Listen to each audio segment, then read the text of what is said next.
Buenas noches y muchas gracias por venir a una nueva emisión de Será Injusticia. Como siempre les digo, síganos en las redes, Será Injusticia en el Instagram, en el canal de YouTube y en el canal de Canal 22 Web. Gracias a los estudios de Canal 22 Web por brindarnos el espacio. Bueno, señores, en el programa del día de hoy, y sentite halagado, Pedro, porque le hemos dado el título de Constitución en Crisis. Por eso hemos traído al doctor Pedro Caminos, abogado constitucionalista, profesor de Derecho Constitucional en la UBA, también tiene un podcast jurídico y recientemente escritor porque ha sacado un libro que hoy nos va a comentar un poco. Pedro, muchas gracias por venir. Y Manuel, muchísimas gracias por la invitación, para mí es un placer estar acá. Así que bueno, muchísimas gracias a vos, Pedro. Contame un poco de tu libro, Teoría e Ideología Constitucional, que salió este año. Este año por Editorial Praxis. Bueno, básicamente es un libro que recopila una serie de ensayos que escribí entre el 2019 y el 2023. Y muchos fueron escritos en el aburrimiento de la pandemia, bien, ¿no? bien. Sin tener mucho para hacer. Y básicamente lo que trato de hacer en ese libro es mostrar de qué manera la interpretación de la Constitución es un paso necesario para entender la Constitución. No podemos entenderla sin interpretarla. Perfecto. Y después, a partir de esa idea más gruesa, voy tratando de mostrar qué implicancias tiene eso en discutir temas más puntuales, ¿no? Los derechos constitucionales, el Estado de sitio. Espectacular. Y bueno, un poco la idea es hablar de todas estas temáticas. Le puse un poco un título alarmante, ¿no? Pero vamos a discutir si realmente hay una crisis ahí, ¿no? Una crisis ya sea tanto social, ideológica, ¿no? De institucional, podría ser también, ¿no? Uh-huh. Vamos a ir desentrañando ese temita. Pero como disparador, yo escribí algo que te quería preguntar, si la Constitución hoy en día está funcionando. O sea, si funciona o no funciona. Vos como constitucionalista, ¿qué opinás? Bueno, es una pregunta interesante, ¿no? Porque para hacer ese diagnóstico, para determinar si la Constitución funciona o no, tenemos que, de alguna manera, establecer cuál es el criterio de éxito, ¿no? ¿Cuándo una Constitución es exitosa? Perfecto, claro. Está bien. ¿Cuándo? Una Constitución es exitosa, uno diría, cuando el gobierno que esa Constitución crea tiende a producir resultados que sean benefactores, que contribuyan para la sociedad, al bienestar de la sociedad. Al bienestar social, perfecto. Y en la medida en que parecería que en la Argentina estamos un poco lejos de eso, no de ahora, ¿no? Es un proceso bastante más largo. No es algo de un gobierno, es de todos, no es algo de ahora. Parecería actual. Que la Constitución no está dándonos buenos resultados. Y esto en parte tiene que ver con el hecho de que gobiernos sucesivos, y quizás también por una despreocupación social, había un maltrato hacia la Constitución, ¿no? Hemos ido desarticulando muchos de los esquemas institucionales que prevé la Constitución. Sí. Bueno, pero contame un poco, entrando a justo lo que yo te quería preguntar, es el título, que vos le pusiste Teoría e Ideología. Uh-huh. Es decir, primero si la Constitución se interpreta desde una ideología y si eso está bien o está mal, según tu criterio, ¿no? Bueno, la idea en realidad es que, digamos, siempre tenemos un determinado marco ideológico para interpretar la realidad, ¿no? Esto en general, esto es una manera... Eso es innato a la persona, al ser humano, o sea, todos tenemos estás en el vacío, digamos. Exacto. Vos tenés siempre un marco del cual ves las cosas. Claro. La idea de la teoría es que uno tiene que hacer un esfuerzo por no quedarse con el marco que uno trae, tiene que tratar de poder pensar desde los otros marcos, ¿no? Esa es la teoría. Perfecto. La teoría no es que haya un punto neutral para entender las cosas, sino ser capaz de traducir los diferentes marcos y hablar desde los diferentes marcos. Esto de tratar de ponerse, ¿no?, en el lugar de otro, en el pensamiento, ideología del otro, y tratar de ser lo más objetivo, si querés, o neutral, no sé si se puede, posible, ¿no? La aspiración es a una idea de objetividad, pero siempre vas a estar hablando desde un punto de vista particular. Obvio. Cada persona tiene sus sesgos, no tiene sus vivencias, tiene su ideología, justamente. Y la idea es que, digamos, cuál es el aporte que un constitucionalista puede hacer a un debate público? Bueno, precisamente el demostrar que hay diferentes maneras de ver las cosas y ver cómo esas diferentes maneras pueden cada una hacer una contribución para, por ejemplo, mejorar el diseño institucional, mejorar la calidad democrática del gobierno y así sucesivamente. Perfecto. Entonces, en base a esto, yo te quería preguntar, que es algo que escribí acá, que hay una garantía que todos deben conocer, que es la imparcialidad del juzgador, ¿no? Entonces, es lo mismo esto de la neutralidad, hablando de la ideología, ¿no? Neutralidad por un lado e imparcialidad por el otro. Bueno, esa es una muy buena pregunta. La idea, la forma tradicional de entender el rol del juez es que precisamente el derecho trata de establecer reglas, ¿no? Bien. Y las reglas, en principio, tienen que poder ser entendidas de una manera tal que nos permitan dejar atrás nuestras ideologías, ¿no? Bien, hasta ahí estamos bien. Eso lo podemos hacer si nosotros aceptamos una ideología particular, que es la ideología del Estado de Derecho, que es precisamente la idea de que es el mejor sistema para el cual podemos gobernarnos, es un sistema de reglas estables, predecibles. Bien. Y cuando aceptamos esa ideología, aceptamos que el rol del juez es únicamente el de aplicar esas reglas. Y entonces tenés un sistema de creación de normas, que es un Congreso, que dicta, por ejemplo, un código, con reglas específicas, claras, determinadas. Justamente en base a la Constitución, ¿no? Exacto. Siguiendo los lineamientos de la Exacto, un Constitución. procedimiento establecido en la propia Constitución. Perfecto. Entonces, en definitiva, esto lo puse yo, ¿no? Si tenés que explicarle a alguien de a pie, ¿no? Porque esto en la teoría está bárbaro, pero vemos que en la realidad argentina, sobre todo, a veces falla. Inclusive a veces uno, ¿no?, como abogado, tiene que plantear la inconstitucionalidad de una norma, ¿no? Porque va en contra de la Constitución, ¿no? Entonces, ¿cuáles son, o sea, algunos casos concretos que vos digas que esta ideología, ¿no?, condiciona la lectura de la Constitución? Bueno, primero, no sé si establecimos, en definitiva, digamos, uno no puede salir de la ideología, digamos, uno siempre la va a interpretar en base a su ideología, ¿no? En principio, tratando de bajar ese, ¿no?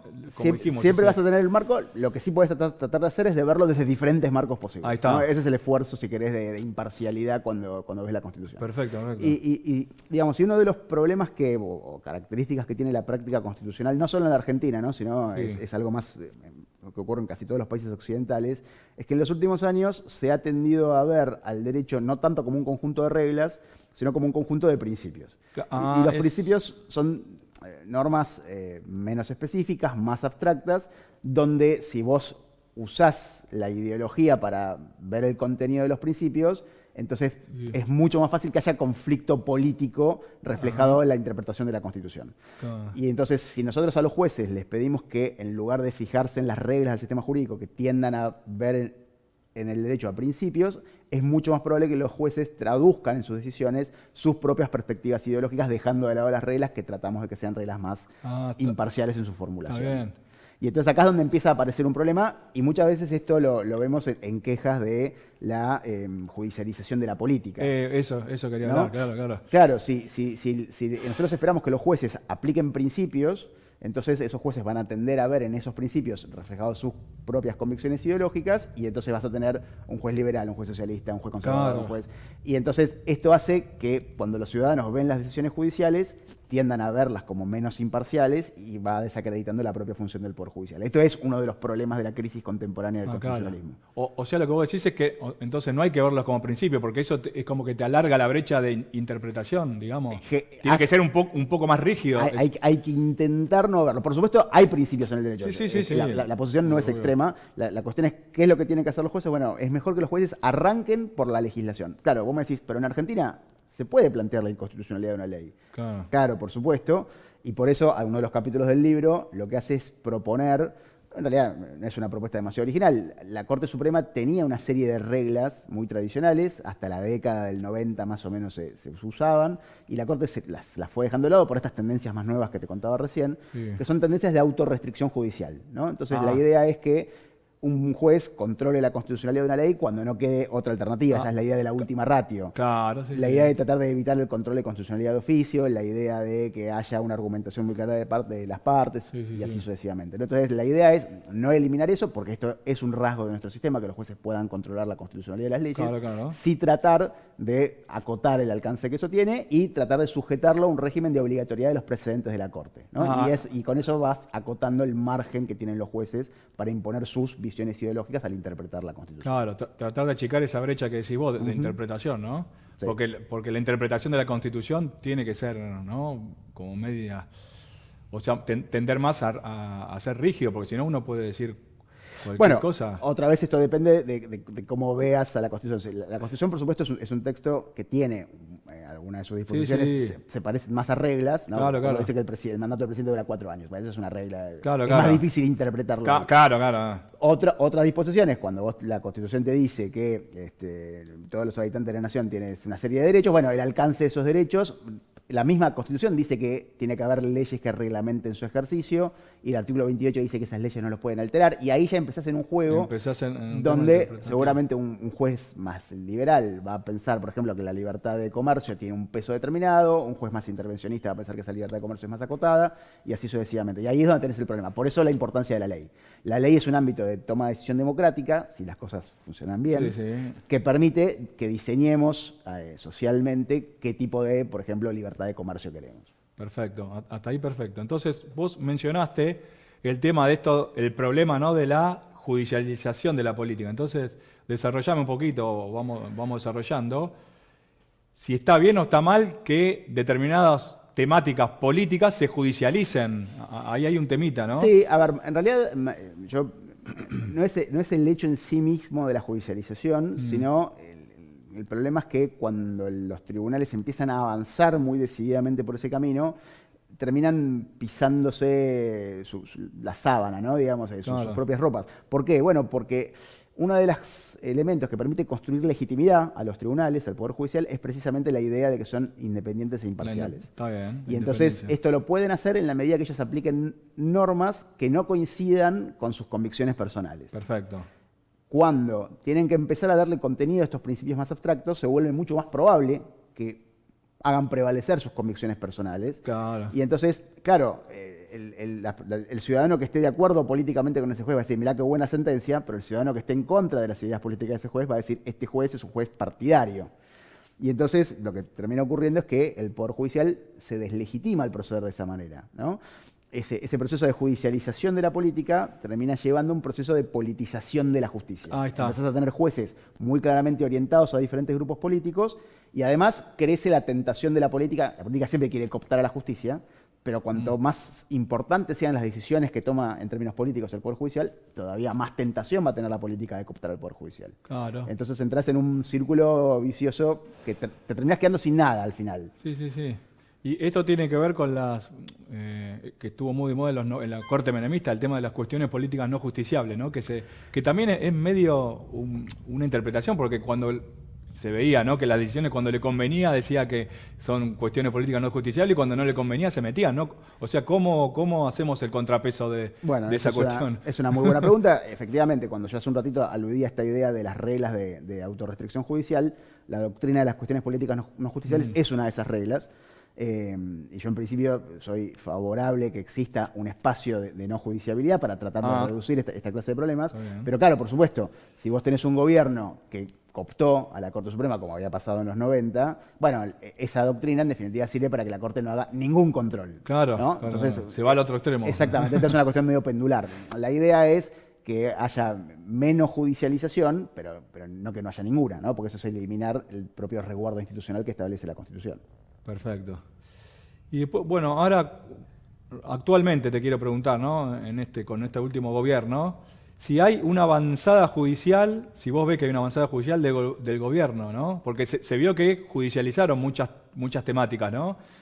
Avanzada judicial en el sentido de ellos llevar temas al Poder Judicial. Claro, llevar temas al Poder Judicial como para tratar.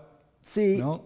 Al menos aparecían muchas veces una idea de hacerlo. Yo creo que paulatinamente fueron desistiendo de la idea de ser ellos, desde el gobierno, quienes promuevan la judicialización, y en cambio esperan a que venga la judicialización, ¿no? me da la sensación de que ellos están dispuestos a que haya cosas que terminen en el terreno judicial.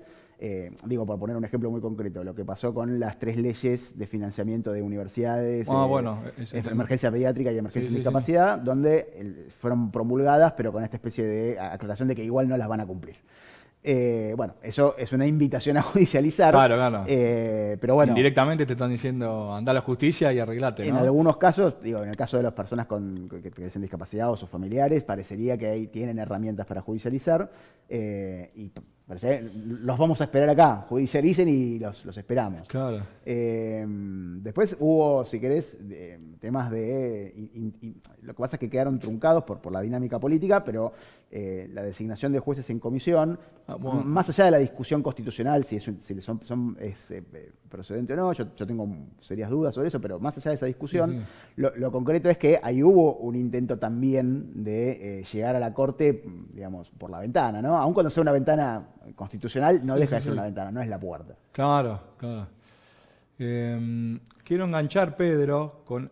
vos hablás también del tema del principio de proporcionalidad, que es un principio que viene del derecho alemán, ¿no? Y vos creo que hablás de la diferencia entre proporcionalidad, que es en Alemania, y acá se aplica la razonabilidad, ¿no? Que sería como un equivalente, entre comillas, pero diferenciame, a ver. No, bueno, la idea básicamente es, precisamente porque las cláusulas que se refieren a los derechos constitucionales o los derechos humanos en los tratados internacionales son cláusulas muy abstractas, claro, que siempre ellas mismas remiten a la idea de que tiene que haber una reglamentación legal para establecer cómo se ejercen los derechos. Perfecto.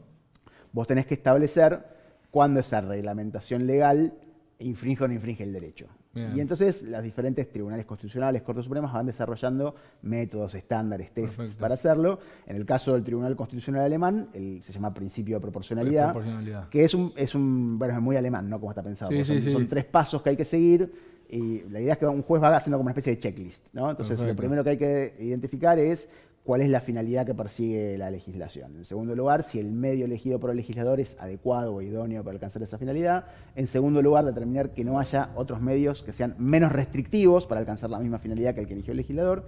Y en tercer lugar, lo que se conoce como proporcionalidad en sentido estricto, que consiste en hacer una ponderación entre la finalidad que estás persiguiendo, el principio que querés satisfacer y el derecho o el principio que estás restringiendo con la legislación. Claro. Entonces determinas cuál tiene más peso. Ahí haces como un contrapeso de los dos derechos, ¿no? Exacto, que están en pugna, digamos. ¿No? Por eso muchas veces se usa el término ponderación, ¿no? Ponderás, pesás, balanceás entre los diferentes valores en conflicto. En cambio, en la Argentina, si bien en algunos casos la Corte ha hecho cosas parecidas al principio de proporcionalidad, en general se utiliza un estándar que es el de la razonabilidad, que está básicamente sacado de la jurisprudencia de los Estados Unidos, ¿no? Nuestra jurisprudencia constitucional está muy influenciada. Un principio más anglosajón, digamos. Sí, específicamente de los Estados Unidos, porque acordate que en el Reino Unido no hay constitución rígida. Pero el principio de razonabilidad se centra principalmente en la idea de la adecuación de medios afines, ¿no? Perfecto. Entonces se determina cuál es la finalidad que persigue el legislador y si el medio elegido es adecuado para esa finalidad. Y a veces se agregan algunos pasos más. En algunos casos se hace un análisis de la necesidad también, y en algunos casos muy hipotéticos, por ejemplo, en casos hipotéticos no, muy particulares, por ejemplo, cuando se establecen distinciones por la nacionalidad, ¿no? Cuando vos reglamentás el ejercicio de los derechos con base en la nacionalidad, la Corte te exige ahí que el Estado demuestre el interés estatal urgente en hacer la distinción entre nacionales y extranjeros. Para no caer en discriminación. Exactamente. Y eso tiende a ser un poquito más parecido a lo que sería el principio de proporcionalidad en sentido estricto. Estás haciendo una ponderación donde le exigís una fuerte carga de la argumentación al Estado. Claro. Pero bueno, esta es un poco la diferencia entre los sistemas. Enganchando con eso, ¿no? Porque muchas veces en nombre de algún bien abstracto, ¿viste? Seguridad, bien público. Me gustó la entrevista con Gargarella que habló del artículo 19, que hablaba que se puso... originalmente no tenía esto del orden y la moral pública, ¿no? ¿Cómo el Estado con principios abstractos restringe derechos? Eso quiero saber si... ¿Vos ves que hay una avanzada del Estado en ese sentido? Bueno, no, a ver, eso es un rasgo tradicional del funcionamiento del derecho público, claro, de la invocación de valores más abstractos para justificar la adopción de políticas públicas. Esto, si querés, el rol del gobernante, entre otras cosas, es especificar en circunstancias concretas los valores más abstractos. Claro. La idea de la seguridad. ¿Qué quiere decir la Claro. seguridad? Bueno, no es lo mismo pensar la seguridad si el problema es el narcotráfico, que si el problema es el terrorismo internacional, que si entonces frente a Sí, cada sí, sí. problema los gobiernos tienen que hacer ese trabajo de especificación. Por supuesto, en un sistema constitucional tienen que hacerlo sin violar los derechos de las personas. Claro, claro, los derechos individuales. Ese es el punto. Entonces, la idea de que vos, como gobernante, estés persiguiendo un valor importante como puede ser la seguridad, no justifica por sí solo que vos elimines garantías en la investigación penal o derechos como la privacidad o la inviolabilidad del domicilio o lo que fuera. Claro, claro. O sea, justamente hay que hacer, como venís diciendo vos, ese contrapeso, esa valoración, ¿no? Entre lo abstracto que es un bien jurídico, ¿no? Público, Sí, digamos, y lo individual. En nuestra tradición, precisamente porque no se ha usado el principio de proporcionalidad, entonces la Corte trata de evitar el uso del término ponderación, y en cierto sentido está bien, porque la ponderación te da una idea de si alguien pudiera demostrar que esto efectivamente tiene más peso, entonces corremos al derecho. Y entonces hay una manera alternativa de pensar esta relación, que es que, bueno, tratar de pensar a los derechos como si fuesen reglas, ¿no? Entonces, el derecho establece un ámbito de protección determinado y las reglamentaciones, aun cuando estén fundadas en valores muy importantes, la seguridad, el orden público, lo que fuera, no pueden ingresar o transgredir ese límite, ¿no? Algunos, los que defienden la proporcionalidad, lo que te van a decir es que lo que está detrás de eso es una ponderación, ¿no? Claro, claro. Es como cambiarle el nombre a un mismo principio. Pero es una manera, es importante, esto tiene que ver con el libro también, la manera en la cual vos pensás los derechos incide en la manera en la cual los tribunales llevan adelante una jurisprudencia sobre los derechos. Entonces, si vos pensás que los derechos son ponderables, siempre está abierta la puerta para discutir si en este caso sí o en este caso no. Si vos tendés a pensar a los derechos como no ponderables, llegás predispuesto a la discusión a sostener que hay un límite que no puede ser transgredido nunca. Perfecto. ¿No? Y entonces creo que una cultura de los derechos se ve reforzada cuando uno los tiende a pensar de esta segunda manera, y la primera corres algunos riesgos. Necesitas una cultura cívica muy fuerte para con la ponderación que los derechos no te los barran. Porque te deja como una ventanita abierta que siempre podés interpretar, ¿no? Te doy un ejemplo Sí, concreto, por ahí no es políticamente simpático, pero mirá, hace algunos años, no solo en Argentina, pasó por ejemplo también en Bolivia y en otros países, comenzó a haber una discusión con respecto a la reelección de los poderes ejecutivos, ¿no? Sí. En Bolivia un problema con la reelección de Evo Morales, acá en muchas provincias los gobernadores intentan ser reelectos más allá de lo que establecen sus constituciones. Sí. Bueno, ¿y qué pasaba? En Bolivia, por ejemplo, y en Santiago del Estero me acuerdo ese caso porque lo trabajé profesionalmente, los tribunales en Bolivia y en Santiago del Estero hicieron un juicio de ponderación. Entonces dijeron, el derecho a ser reelegido indefinidamente no puede ser limitado, es inconstitucional toda la limitación a. Bueno, entonces, ¿cuál era el problema? Bueno, es un derecho medio raro ese, porque ese es un derecho que tiene el tipo que está en el gobierno. Claro. El que está caminando por la calle, ese no tiene un derecho a ser reelegido indefinidamente porque no fue elegido ni una sola vez. Claro. Entonces ahí tenés un ejemplo de, por supuesto, la culpa no es de la herramienta, sino del que la usa. No es que la ponderación sea mala por esto, pero la ponderación en culturas de derecho público más flexibles, vamos a decir así, más débiles, facilitan una cierta clase de decisiones que son muy destructoras de las instituciones, que otra manera de entender los derechos quizás haría más difícil de poder tomar. No, bueno, eso es como, digamos, muchas culturas, muchas personas en realidad, se ve acá mismo en Argentina, tergiversa, y es muy importante los términos que uno usa, porque vos usando lo mismo que te digo, repito lo que decía Gargalera, orden público, ¿no? Te tergiversan los términos, claro. Entonces te lo desdoblan para su lado, entonces vos podés interpretar lo que... Ese es el problema, ¿no? Eso es lo que decíamos antes. Cada uno ve la idea de orden público desde su perspectiva ideológica. Claro, ahí está el tema. O sea, entonces lo que convendría es establecer como una definición, ¿no?, social de qué significa ese término, sí, ¿no? Lo cual no sé si se puede... En realidad se hace cuando dictamos las leyes. Entonces, cuando implementamos una política de seguridad a través de la legislación, cuando le damos más poderes a la policía, menos poderes a la policía, decidimos que haya más presupuesto para fuerzas de seguridad, menos, lo que fuera, ahí estamos dando una definición social de qué entendemos por seguridad o orden público.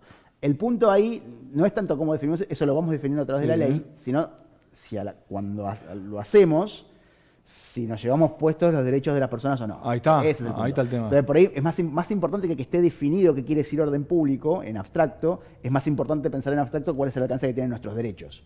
Ese perfecto, sería el punto. Perfecto lo que decís. Y bueno, y hablando de eso, justamente acá, un tema controversial, ¿no? El tema de la libertad de expresión, que vos también vi que trataste mucho, ¿no? En redes sociales y demás. O sea, esta diferenciación quiero que me hagas. El tema de la libertad de expresión versus discurso de odio, porque hoy en día se ve que vos ya decís algo y, discurso de odio, ¿no? O sea, también la opinión pública no sé si a través de alguna ideología, ¿no? De género, estos temitas, han metido como que tal cosa es discurso de odio y uno no se puede expresar. ¿Cuál es el límite entre eso?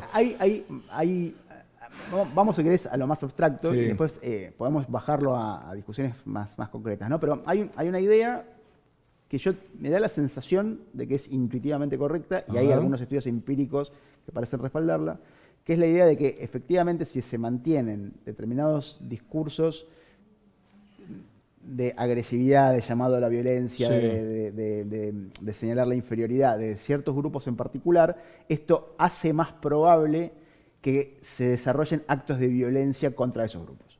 Después, por supuesto, diferentes grupos bajan esta teoría a diferentes lugares. Entonces, desde el feminismo se sostiene que esto pasa con las mujeres, desde las perspectivas que pelean contra el antisemitismo sostienen que esto pasa con los judíos o con otras minorías religiosas y así sucesivamente, ¿no? Pero la teoría de base es la misma para todos los grupos. Perfecto. Después habrá que ver, quizás en algunos países un grupo es vulnerable, en otros países el mismo grupo no. Esto puede haber variaciones, pero la idea de base es esa. Y perdón, te sumo algo. Sí. Los medios de comunicación también impulsan esto porque tienen Por supuesto, mucho peso. Porque el medio de comunicación multiplica, bueno, hoy sobre todo las redes, ¿no? Hoy se ve en redes y medios públicos, ¿no? Multiplican muchísimo el alcance Está que bien. tienen esos discursos. Entonces, ahí la pregunta es, bueno, si esto es así, si efectivamente cierta clase de discursos Perfecto. dirigidos contra ciertos grupos hacen mucho más probable que haya violencia contra las personas que integran esos grupos, es cómo se planta el derecho frente a eso. Ahí está. Entonces, mi punto de partida es, bueno, sí, hay que tomar medidas. Claro. frente a Hay esto. que ponerle un límite a esto, entonces. La cuestión es cuáles y hasta dónde, ¿no? Entonces, casi siempre, no sé por qué, el debate público se va a la cuestión penal. Entonces, al que dice, el que ejecuta un discurso de odio, pronuncia un discurso de odio, bueno, vamos a meterlo preso. Claro. Y parecería que ese no es el problema, porque el problema es que precisamente esos discursos están muy capilarizados en la sociedad. Y entonces el derecho penal en general no es una buena herramienta cuando algo está muy difundido en la sociedad. Parecería que las herramientas son las herramientas más clásicas de recurrir a la educación, a campañas de difusión. Bueno. Y ahí parecería que el gobierno tiene cosas para hacer. Entonces acá es donde alguien me puede decir, bueno, no, pero pará, el gobierno tiene que ser neutral frente a todos los discursos políticos. El gobierno no puede, desde el gobierno, promover un discurso político particular. Y acá es donde, precisamente porque no existe la neutralidad, siempre hay un punto de vista, el gobierno yo creo que puede adoptar políticas educativas, de difusión, tendientes a reducir la violencia entre las personas. ¿no? Siempre que deje a salvo cuál es la ideología que está implementando, ¿no? O cuál es la ideología que quiere difundir. Sí, si querés, que en realidad uno lo ve, lo sabe. El punto básicamente es, mirá, el constitucionalismo se basa en la idea de que los seres humanos estamos dotados de igual dignidad. Perfecto. Y la idea de la dignidad básicamente lo único que quiere decir, porque viste, dignidad muchas veces está como muy cargada de cosas, pero dignidad básicamente lo que quiere decir es que yo no te puedo obligar a que vos hagas algo que vos no querés hacer, salvo que yo te convenza de hacerlo y al revés. Claro. Entonces, y cualquier otra cosa que no sea esto es violencia, ¿no? Si yo te fuerzo a vos a hacer algo que vos no querés hacer, sin persuadirte, eso es un acto de violencia. Entonces la dignidad es evitar la violencia entre las personas.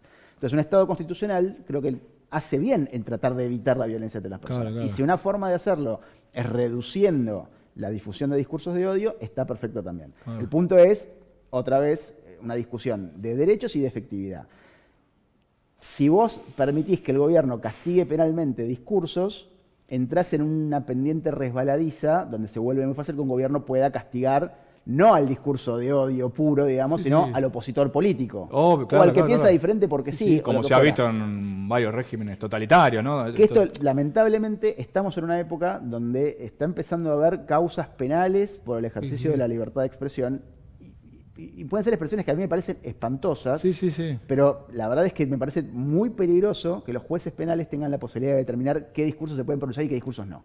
Lo cual, insisto, no quiere decir que el gobierno no pueda adoptar políticas para combatir los sí. discursos de odio, ¿no? Pero se entiende el Sí, punto, sí. ¿no? Me Pero parece que hay formas de hacerlo que son menos Claro, peligrosas. pero entonces vos ves que hay un baremo, hay una manera digamos, de poner este límite sin vulnerar, ¿no? Derechos individuales. Sí, ¿Cómo a ver, se puede sopesar? yo creo que el gobierno tiene, tranquilamente, digo, de hecho lo acabamos de hacer. Nosotros sí. pudimos definir Claro, en abstracto qué es un dijimos, discurso de odio. Sí. Y creo que el gobierno puede adoptar estas políticas que sean, miren, esto es un discurso de odio, esto genera todos estos problemas, no hay razones para, normalmente los discursos de odio están basados en prejuicios que no tienen ningún sustento real. Usted puede expresar su punto de vista sin llamar a la violencia en contra de otros. Está bien. ¿No? Hay formas alternativas de expresarnos, podemos hablarnos sin faltarnos el respeto. Bueno, o se me ocurre, para resguardarse uno, ¿no? De que no le digan que es discurso de odio, dando datos Sí, públicos, exacto. ¿no? Estoy planteando, mira, esto dice tal, pero que tal. eso es perfecto, porque eso es una contribución al debate público. Sí. ¿No? Entonces vos decís, mira, supongamos, tal grupo no es un grupo desaventajado, débil, vulnerable, porque tal cosa, ¿no? Y entonces tratás de discutir racionalmente sobre el punto. Distinto es la cuestión de que sea un juez el que tiene que decir si vos un día dijiste algo para determinar tu responsabilidad penal. Claro, ahí está el tema. Eso me parece que es diferente. Claro. ¿No? Como bien dijimos, para mí el derecho penal ahí no se debería meter, ¿no? Como decís vos, tenemos que empezar antes, educación, no sé. Porque me parece, pero no porque sea imposible de repente identificar que una persona efectivamente emitió un discurso de odio, sino porque me parece que se abre una puerta muy, muy complicada. Sí. Y porque los formatos, las formas en que nos expresamos son muy variadas. Lo que es una afirmación muy clara de discurso de odio para uno puede no serlo para otro. No, es que ahí afecta, para mí, en lo penal, el principio de legalidad totalmente. Es demasiado ambiguo el discurso de odio. Exactamente. Pero insisto, que yo particularmente rechace la salida penal para eso, no quiere decir que piense que el gobierno no tiene que hacer nada. Por eso. ¿No? Hay que empezar, como decís vos, por los cimientos, por algo previo, ¿no? Y después, no irse al último ratio del sistema jurídico. Y después esto también es interesante, ¿no? Porque, era una institución que funcionaba muy mal, el INADI tenía ese objetivo. Claro. El INADI era una institución que estaba pensada para implementar políticas públicas para luchar contra la discriminación y la xenofobia. El INADI no existe más. Claro. Entonces, si tenemos una preocupación real por los discursos de odio, bueno, tenemos que pensar qué políticas públicas vamos a implementar para eso. Claro. Bueno, eso es una tarea ya netamente política, ¿no?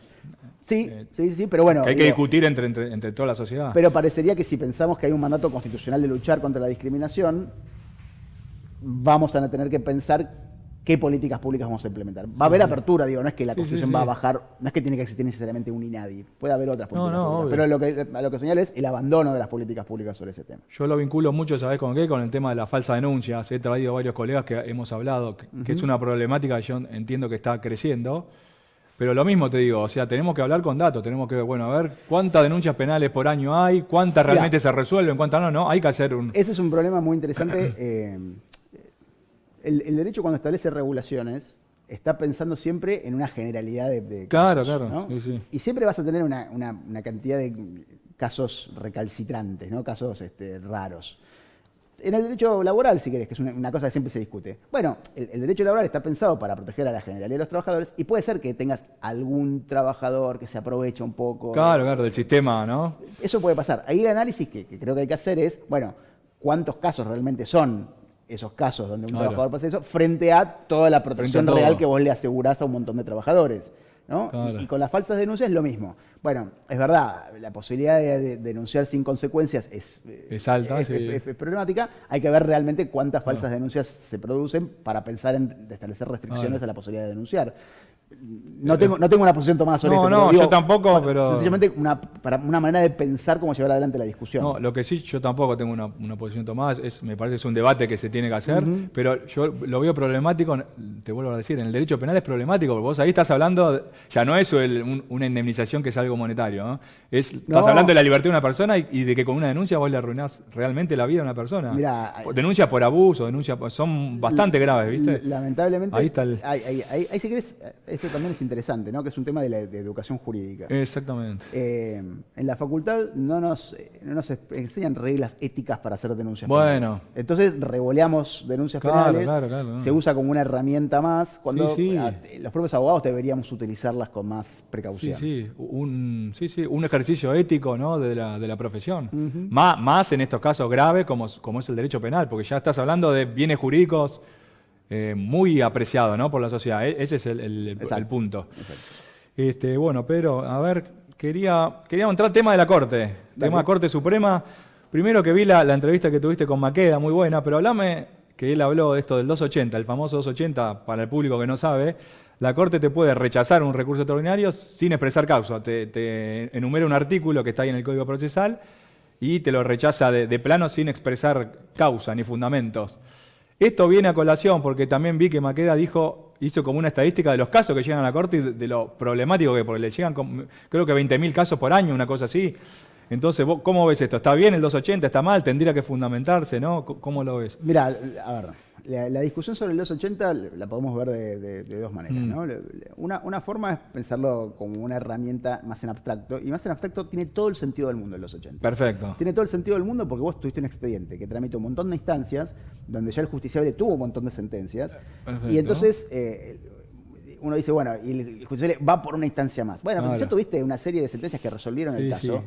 bueno... Tuviste 3 instancias que te dijeron tal cosa. Que la Corte intervenga en casos que sean realmente muy importantes, trascendentes, o que sean novedosos, o donde realmente haya pasado algo muy anómalo en el expediente. Claro. Entonces, de entrada el 280 suena muy bien. Y perdón, te sumo algo Sí. que escuché que dijo Maqueda, que antes era muy raro un recurso extraordinario, realmente me dijo, tenías que ir a Capital a buscar un abogado constitucionalista que te lo plantee. Hoy, yo te digo, casi todos te meten un Sí. recurso extraordinario por cuestiones que no son explícitamente del recurso extraordinario, ¿no? Esa es la problemática, me parece. Creo de que fondo. varios fenómenos. Lo concreto es que sí, se ha multiplicado Claro. la presentación de recursos extraordinarios y de recursos de queja en la Corte. Como que yo diría, lo ordinarizaron, ¿no? Recursos extraordinarios, Pero de eso, alguna manera. en parte, creo que hay dos fenómenos ahí, ¿no?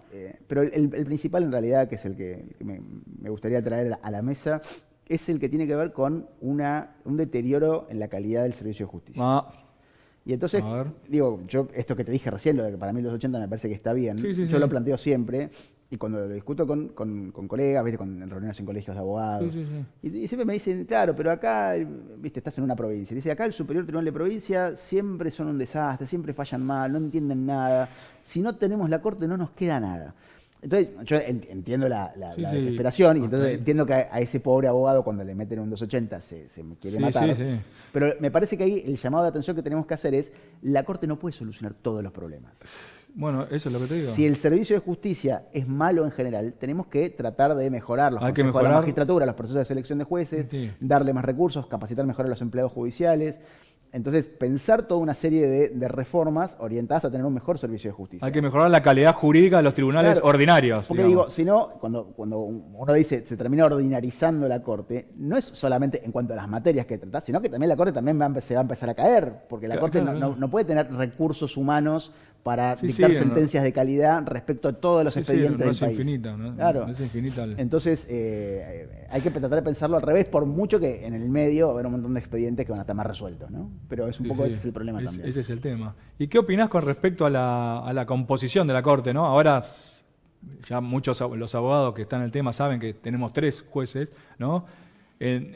Históricamente tuvo diferentes composiciones, 9 jueces, 5 jueces, ¿no? ¿Vos qué opinás de este tema de la composición y de cuántos miembros debería ser? También escuché que Maqueda dijo que puede funcionar bien, entre 5 y 9 miembros funciona bien. Sí, bueno, ¿No? bueno, viste que él pasó por toda la... Pasó por casi todas las variantes. composiciones, sí.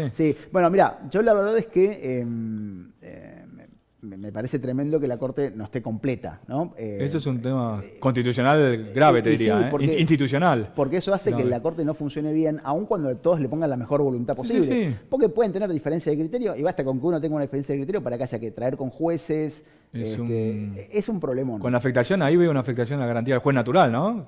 No Bueno, no sé, necesariamente, pero, no necesariamente, digo, pero bueno, de todas maneras... es un problema hay institucional. Hay un problema muy grave. Y además, con una cuestión de que se vuelve muy inestable los criterios de la Corte, porque si cada caso viene un juez nuevo, que va a tener un criterio distinto que el otro con juez, entonces no tenés forma de saber cuáles son los criterios que la Corte va a aplicar, ¿no? Entonces, en términos de seguridad jurídica es muy problemático, además de que los expedientes tardan más.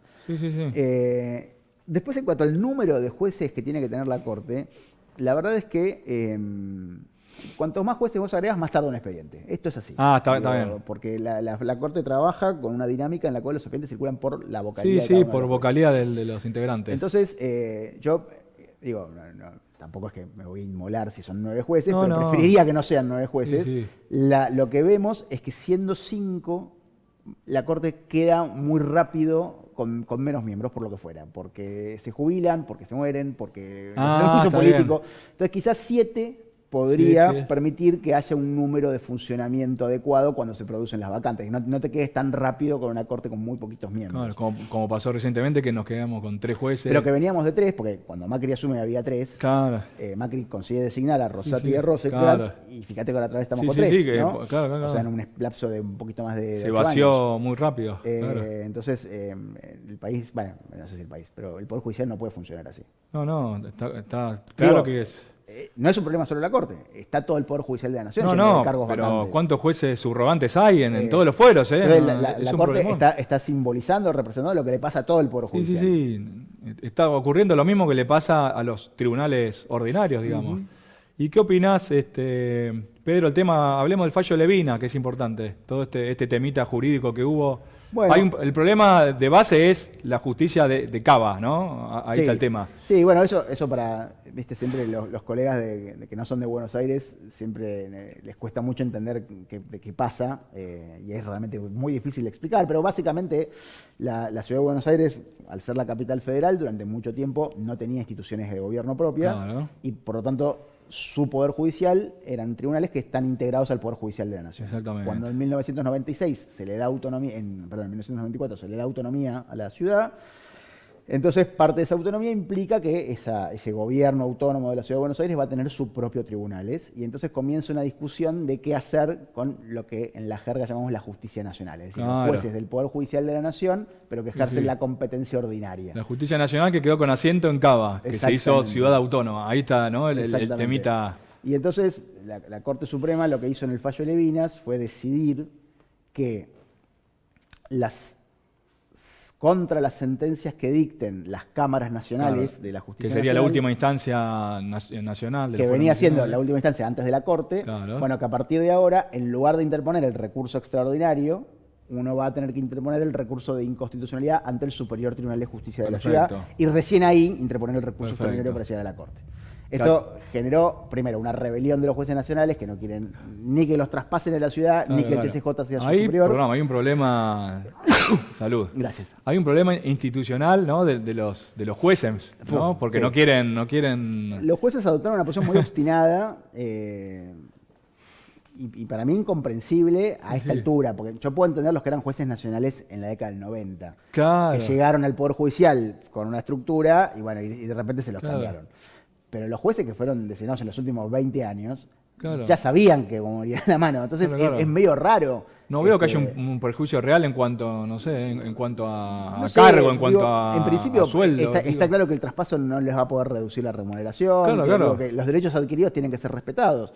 Entonces, no está muy claro qué pasa. Será por algo de ego, de rango, que ellos quieren ser jueces nacionales. Siempre se dice eso, pero a mí la verdad es que me cuesta imaginar semejante pequeñez. Pero bueno, en algún caso será así, qué sé yo. Lo concreto es que existe esta rebelión y la verdad es que más allá de que la Corte creo que fue bien intencionada, quiso promover el traspaso de la justicia, quiso dar una mano con eso, pero la verdad es que los abogados nos generó un lío bárbaro. Porque primero los abogados que litigan en la justicia nacional no saben lo que es el recurso de inconstitucionalidad, tienen que ponerse a Exactamente. Segundo, hay un montón de problemas. Te cambia el código procesal, te cambia, disculpame, el sistema informático te cambia. Hay que abrir la cuenta del sistema informático de la ciudad. Está bien, digo, no son cosas insalvables. Pero en ese periodo de transición, los abogados nos volvimos locos. Nos volvimos locos y hay un montón de problemas sin resolver. A mí antes, por ejemplo, yo era parte demandada en un juicio laboral. Pierdo el caso en la Cámara, metía el recurso extraordinario, me lo rechazaban, haría en queja y me empiezan la ejecución en primera instancia. Yo sabía que puedo ir a la Corte y pedir a la Corte que suspenda la ejecución. Si la Corte le ve color al recurso, suspende la ejecución. Ahora yo le tengo que pedir la suspensión de la ejecución al TCJ. Al TCJ. autoridad que no es reconocida por la justicia nacional. Entonces qué el TSJ problema. va a ordenar la suspensión de la ejecución, el juez de primera instancia No no te lo lo va a reconoce, obedecer y va a ir a la corte para que la corte se va a volver un problemón. Es todo un esto. tema procesal engorroso, porque perdés tiempo. En ese transcurso, como vos decís, hay una ejecución que está va a seguir. avanzando. Y al revés lo mismo, el que está ejecutando seguramente es un Oh. pobre laburante, una persona que sufrió un accidente de tránsito, Sí, que sí. quiere cobrar, digo, tampoco es que Sí, es un que es un quiere que se villano. resuelva su Sí, causa claro. y- Y todo esto se alargó un montón. La verdad es que creo que la Corte son esos casos de alguien con buenas intenciones que toma una mala decisión, ¿no? Sí, Creo sí, que sí. estamos en ese escenario. Sí, sí, te sumo el problema de lo que venimos diciendo, de los recursos que te ordinarizan el recurso extraordinario. Entonces los demandados te hacen todo este caminito Pero que es claro. largos para dilatar, ¿no? Un proceso penal, por ejemplo, a un trabajador. En los casos Sí. más graves es a los trabajadores. temas Seguramente laborales. hay demandados que tienen esa enorme capacidad. Después, otras veces pasará lo que decíamos antes, sentencias muy malas, donde el que pierde dice, che, mira, esta porquería que me dictaron y quiero que me lo resuelva, voy a ir hasta el último tribunal que pueda. Sí, sí, es un temita, me parece, procesal e institucional bastante complejo, ¿eh? No sé cómo se resolverá. Muchos, no sé, en tu caso, vos qué hacés, pero hay algunos abogados que hacen el recurso de extraordinario por un presentan los lado, presentan el inconstitucional por otro Sí, lado. yo- También a ver. hubo fallos anteriores, Estrada, hay varios fallos que ya vienen con esta temática. Sí, bueno, Pero- eso, en realidad, hasta la década del 80, Sí, la definición del superior tribunal de la causa estaba determinada por lo que dispusiera cada normativa procesal provincial. claro. Entonces, vos podías, según cómo estuviera regulado el Código Procesal de tu provincia, podía ser que la sentencia de la Cámara fuera la del Superior Tribunal de la Claro. Causa y vos podías interponer el recurso extraordinario. Y de hecho vos vas a ver fallos viejos de la Corte, que la Corte entiende en un expediente que fue de una Cámara Provincial y que nunca pasó por la Corte Suprema Provincial. A partir de la década del 80 del siglo pasado, la Corte empezó a decir, basta, no me traigan expedientes que no pasen por los superiores Claro. tribunales de justicia provinciales, y ese es el famoso el caso Estrada. Ah, ¿no? bien. Eh, Que en este caso, en Cava, el Supremo Tribunal Provincial, entre comillas, Sería sería el el TCJ. exactamente. Por eso el temita. Exactamente. Y Pero- entonces, en esos casos a veces pasaba que el litigante presentaba un recurso provincial y el recurso federal. Y el Presentaba federal, los dos. claro. Entonces pero eso estaba, estaba previsto, ¿no? Entonces quedaba congelado el trámite del recurso extraordinario Claro. hasta tanto se resolviera el recurso local. Claro. Y en tu caso, ¿vos cómo lo ves? No, ¿Cómo- yo lo que creo es que, como la Corte fue clara, hay que pasar por el TCJ. Hay que hacer el TCJ No, directo. no es lo que pasaba antes, que había que ver según el código. Ahora el código procesal no importa. La Corte dijo que hay que pasar Claro. por Pero el problema TCJ. yo veo, ojo que veo un problemita, porque ahora, como vemos, el tema de la composición de la Corte, que ahora hay tres. Ya uno, me parece que había una Rosenkrantz, creo que era el de la disidencia. que, Entonces, que sigue votando igual. Ahí, mira, pusieron una curita con eso. ver. Porque como están llamando con jueces Ah. para resolver estos casos, y los conjueces son los presidentes de las cámaras federales. Claro. Entonces, supongo que habrá sido Rosati o Lorenzetti, no sé cuál de los dos, los llamó a los presidentes de las cámaras y suscribieron una declaración que salió publicada hace un tiempito, Ah. en la cual todos se comprometieron a aplicar levinas. bueno. Entonces, entonces que por ahora hay una curita puesta hay como una, con sí, ese sí. tema. Perfecto. Pero bueno, no habría mayores problemas está de... atado, digo, no, Sí, sí, con alambre, está ahí que no Sí, sabés, porque... Pero bueno, Sí, hay sí, una... pero tu solución es buena. No, por eso, efectivamente. pues muchos- No hay unanimidad en la Corte sobre este tema. pues yo hablando con muchos colegas me decían esto, Sí. ¿no? Está bien, yo no hago el extraordinario, pero hago el de inconstitucionalidad, pero voy a la Corte, mañana me cambia la composición, me dicen otra cosa, porque el fallo se aplica al caso concreto, como todos sabemos, Sí, ¿no? ahí por suerte, Pero bueno. mira, la Corte tiene, uno puede señalarle muchos defectos, pero hay algo que es que cuando cambia su jurisprudencia en este tipo de temas, es muy clara con respecto a las fechas. Eso. Entonces, si la Corte cambiara de criterio, probablemente la Corte va a decir, todos los recursos de inconstitucionalidad interpuestos hasta hoy los consideramos Perfecto, admisibles y a partir de ahora volvemos al sistema anterior. Está bien, pues si no se arma un Sí, quilombo procesal. sí. te Es muy diría. injusto para el litigante. Sí, total. La seguridad jurídica se vería afectada totalmente. Así que bueno, Pedro, nos quedamos sin tiempo. Gracias por venir. Te quiero hacer dos preguntas finales de cierre, Ok. que acá te la tenés que jugar, ¿eh? Ok. Mirá que esto es... Tenés que elegir tenés que refundar la nación. Vos imaginate que viene un apocalipsis zombie, tenés que refundar la nación. Tenés que elegir un artículo de la Constitución para refundar la nación.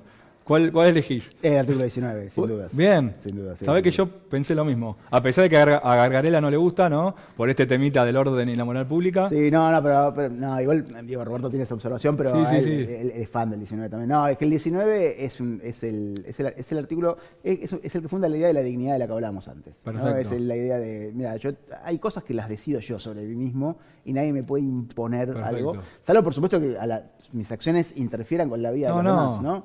Entonces, esta es la idea de la dignidad. El artículo 19 sí, esto que hablaban, que no afecten a un tercero, justamente es esta salvedad. Esa es el artículo 19 plasma la idea de la dignidad de la Constitución. Estoy totalmente de acuerdo con vos y lo veo más hoy en día con el tema, yo lo vinculo con las redes sociales, que hoy en día los algoritmos, ¿no? la tecnología sabe qué pensar, sabe cuáles son tus gustos, ¿no? Me parece que más que nunca tiene vigencia el artículo 19, hoy en día. Porque esto, cuando se dictó este artículo, creo que el Estatuto de 1815 apareció, ¿no?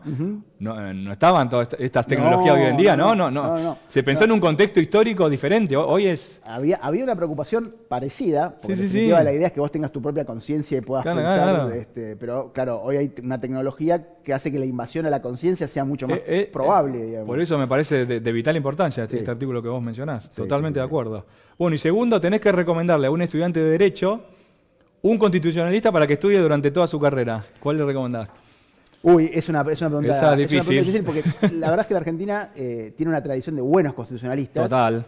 Pero al mismo tiempo, la producción... O sea, de repente cada uno tiene libros muy buenos, pero es difícil encontrar así como un libro de cabecera. Es como que encontrás de varios, te vas formando, ¿no? Exactamente. Yo voy a recomendar a Roberto, Roberto Gargarella, pero básicamente porque las obras de Roberto tienen la enorme ventaja de que te invitan a pensar. Y creo que en el mundo que viene necesitamos abogados pensantes. Espectacular. Entonces, creo que ese es el aporte y además, que hacen personas está buena la formación de Roberto porque como es sociólogo, además le da ese enfoque, ¿no? Basado en la democracia, en lo social. Está bueno. Yo, como soy penalista, voy por Zaffaroni, como te podrás imaginar, pero bueno. Todos tenemos defectos. Todos tenemos nuestro preferido. Así que, Pedro, muchas gracias. ¿Hacemos entrega oficial? Te regalo el libro. Muchísimas gracias, lo voy a mostrar en cámara. Teoría e ideología constitucional. Decí dónde lo pueden conseguir. Está online. Está online en Praxis Jurídica y si andan por tribunales está el local ahí. Perfecto, te prometo que lo voy a leer, te voy a dar una devolución. Muchas gracias por traérnoslo. Y comentá dónde te pueden seguir en las redes y comentá tu podcast también, Pedro. Bueno, sí, muchas gracias. Bueno, a mí me pueden seguir en Twitter como @PedroCaminos y después pueden seguir a Alegato Podcast en YouTube, en Spotify y también en Instagram, que es un podcast que conducimos con Hernán Arce, al cual también invitamos a la comunidad jurídica a participar. Y Manuel, te agradezco muchísimo el espacio y la generosidad para publicar. Y al colega Hernán Arce también lo invitamos desde ya, para que venga la próxima. Le voy a decir. Muchas gracias, Pedro. Muchas gracias a los estudios de Canal 22 Web. Síganos en las redes, muchachos. Será Injusticia en Instagram, en YouTube y al YouTube de Canal 22 Web. Muchas gracias y hasta el próximo capítulo.